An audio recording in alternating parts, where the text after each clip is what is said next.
Thank you for joining us today. In this video, we're going to show you how to specify replication objects for both DML and DDL replication in Repstance. Repstance is currently available as a paid AMI in AWS Marketplace. In this video, we're using two databases, SDemo and TDemo.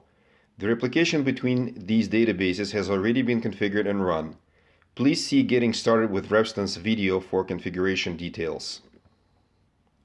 We use PuTTY to configure the Repstance server. Here we can see the status of both the capture and apply processes.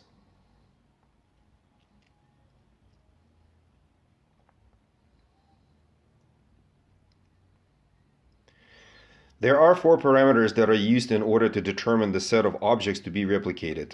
For DML replication, they are DML include and DML exclude, and for DDL replication, DDL include and DDL exclude respectively.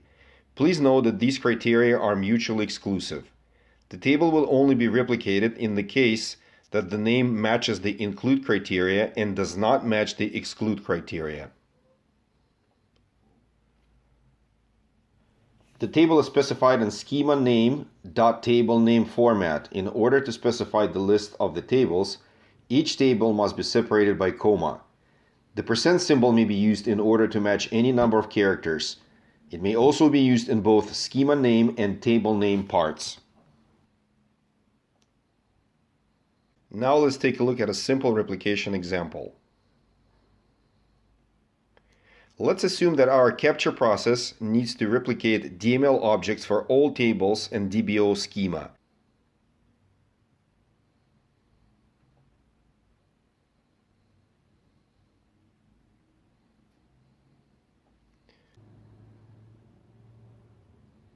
We're using the alter command with the DML include equal dbo.percent parameter.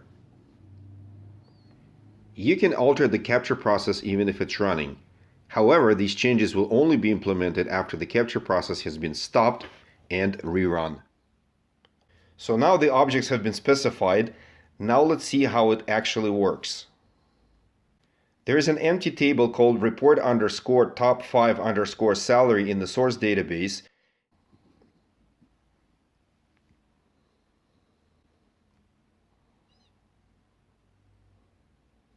In the target database, TDemo, there is exactly the same table, which is also empty. Let's populate this table in the SDemo database with data. You can see that 5 rows were inserted. Now let's check TDemo and try to select the data. When we do this, we get no results because replication has not been run yet.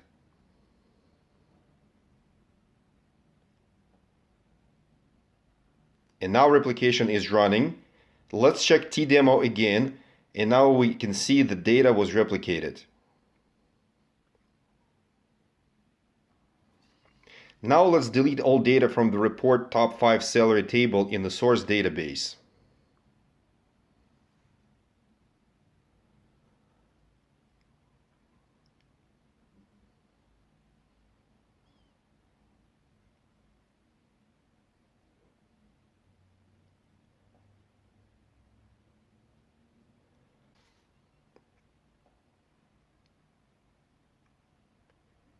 Now we see that all data was also deleted in the TDemo database. Now let's exclude the tables with a report prefix from the replication process.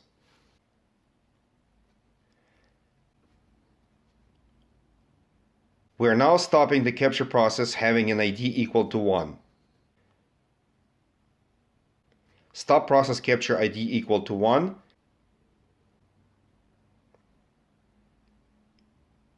Now we're changing the capture process configuration.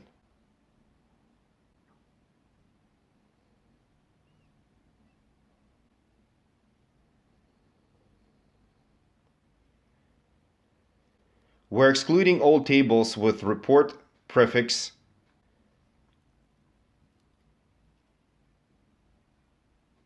We're launching the capture process again. The capture process runs with the new configuration. Now let's take a look at our table. In the SDemo database, it is empty.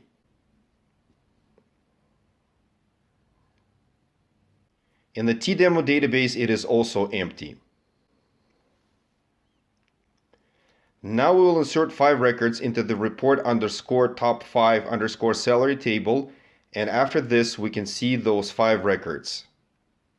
Now let's query the table on the target side. As expected, we see that the table has no data. Let us now check the replication process for the other tables. Let's select data for the EMP table.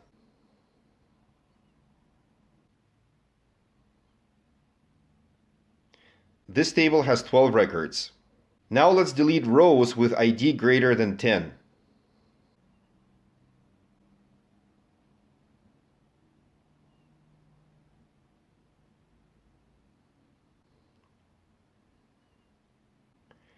We can now see that 2 rows were deleted. This is how the table looks like now.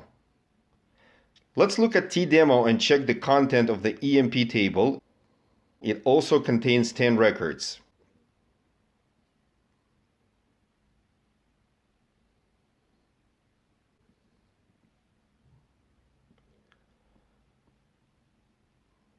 Now let's change salary from 3,000 to 5,000 for entries with ID equal to 1.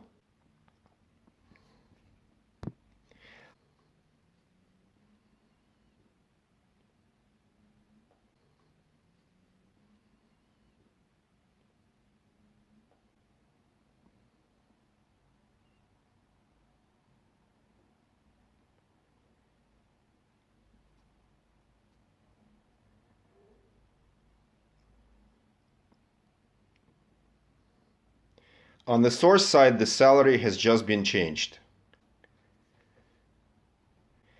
The corresponding salary was also changed on the target side, and now we can see that replication for the other tables is working.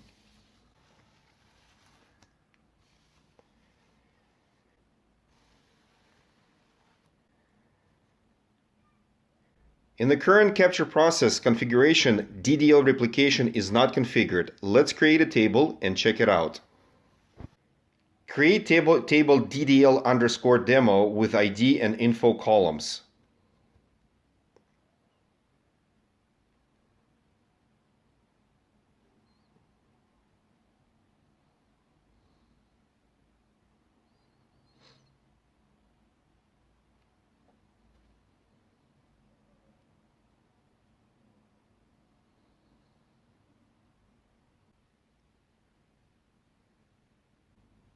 The table is created.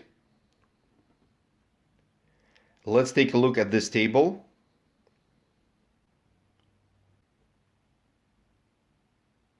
And the table has no data. Let's check if the DDL statement was propagated into the target database.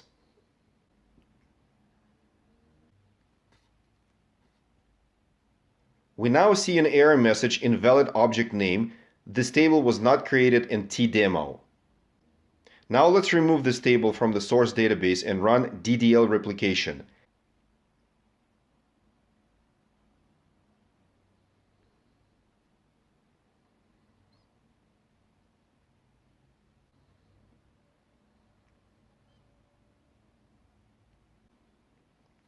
Now let's take a look at what will happen when DDL replication is initialized.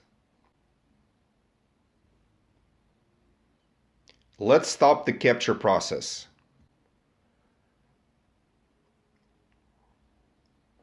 Let's change the configuration now by assigning a DDL include parameter to be equal to dbo.percent, which will run DDL replication for all tables in the DBO schema.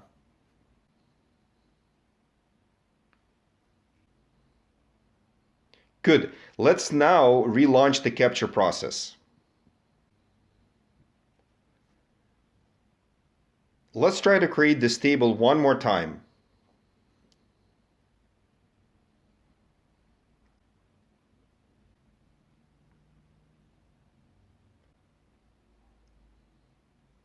We can now see that the table was created on the source side. Let's check this table in the tdemo database. We can see that this table has just been created in this database. Let's create one more report table and populate it with data.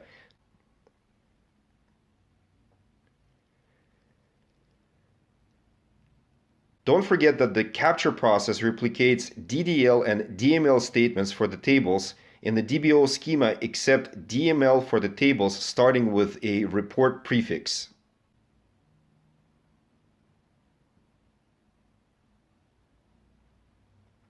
Let's create a table report underscore top 3 underscore salary.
The table was created on the source side.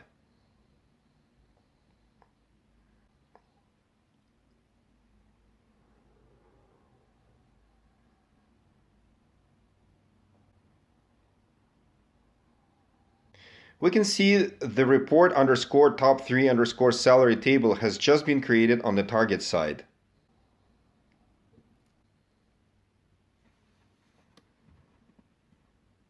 Let's try and populate this table with data. We might expect the table to be created on the target side, but the data has not been replicated for this table because any tables having a report prefix are excluded from DML replication.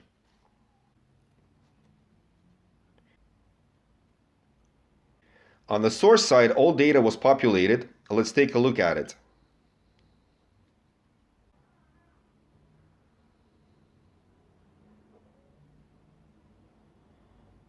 Okay, now let's see if this data has been replicated in tdemo.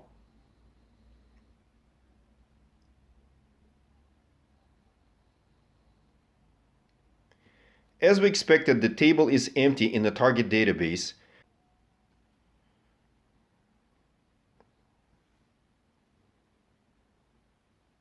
With this example, you were able to see how to specify objects for DML and DDL replication.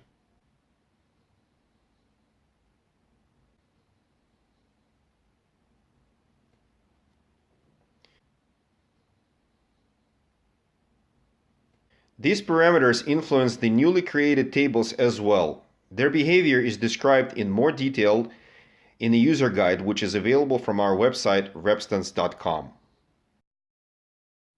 As you can see, the configuration process with Repstance is very flexible and allows you to implement complex setups quickly and simply.